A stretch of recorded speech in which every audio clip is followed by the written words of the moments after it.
ਚਾਚੇ ਨੇ ਜਿੰਨੇ ਮਤਲਬ ਹਕੂਮਤ ਨੂੰ ਬੁਰਾ ਭਲਾ ਕਿਹਾ ਸੀ ਪਾਣੀ ਦੇ ਮੋਟਰਸਾਈਕਲ ਤੇ ਜਾਂਦੇ, ਤੁਸੀਂ ਸਾਰਿਆਂ ਨੇ ਵੀਡੀਓ ਵੇਖੀ ਹੋਏਗੀ ਵਾਇਰਲ। ਉਹ ਤੇ ਬੇਵਕੂਫ ਹੈਗਾ ਸੀ। ਉਹਨਾਂ ਵਿਚਾਰਿਆਂ ਦਾ ਕੀ ਕਸੂਰ ਹੈ ਹਕੂਮਤ ਵਾਲਿਆਂ ਦਾ?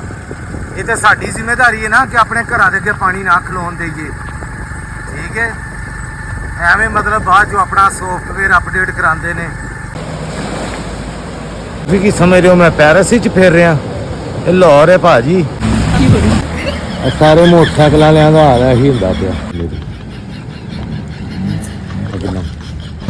ਸਾਰੀ ਮੋਟਰਸਾਈਕਲ ਬੈਗ ਮੇਰਾ ਨਿਚੜ ਗਿਆ ਬਾਰਿਸ਼ ਦੇ ਨਾਲ। ਜੀ ਉਸਤਾਦ ਜੀ, ਲਾਹੌਰ ਦੇ ਵਿੱਚ ਬੜੀ ਜ਼ਬਰਦਸਤ ਬਾਰਿਸ਼ ਹੋ ਰਹੀ ਜੇ ਕੋਈ 3-4 ਘੰਟਿਆਂ ਤੋਂ। ਤੇ ਮੈਂ ਕਹਿੰਦਾ ਮਜ਼ਾ ਆ ਗਿਆ ਮੌਸਮ ਨੂੰ ਇੰਜੋਏ ਕਰਨ ਦਾ।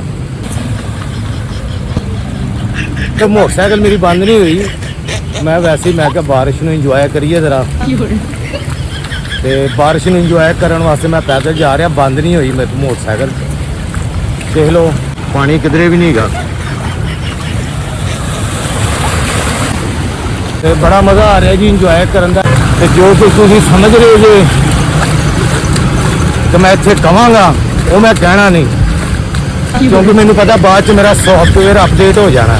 ਸਵੇਰੇ 2 ਕੁ ਪਲੱਗ ਹੋਰ ਲੈ ਲਵਾਂਗੇ, ਅੱਗੋਂ ਬਾਰਿਸ਼ਾਂ ਦਾ ਪਤਾ ਕੋਈ ਨਹੀਂ ਹੈਗਾ। ਤੁਹਾਡੇ ਕੋਲ ਪਲੱਗ ਹੋਣੇ ਚਾਹੀਦੇ ਨੇ 2-3 ਐਕਸਟਰਾ, ਕਿਉਂਕਿ ਪਲੱਗ ਦੀ ਵਜ੍ਹਾ ਤੋਂ ਮੋਟਰਸਾਈਕਲ ਬੰਦ ਹੁੰਦੀ ਹੈ।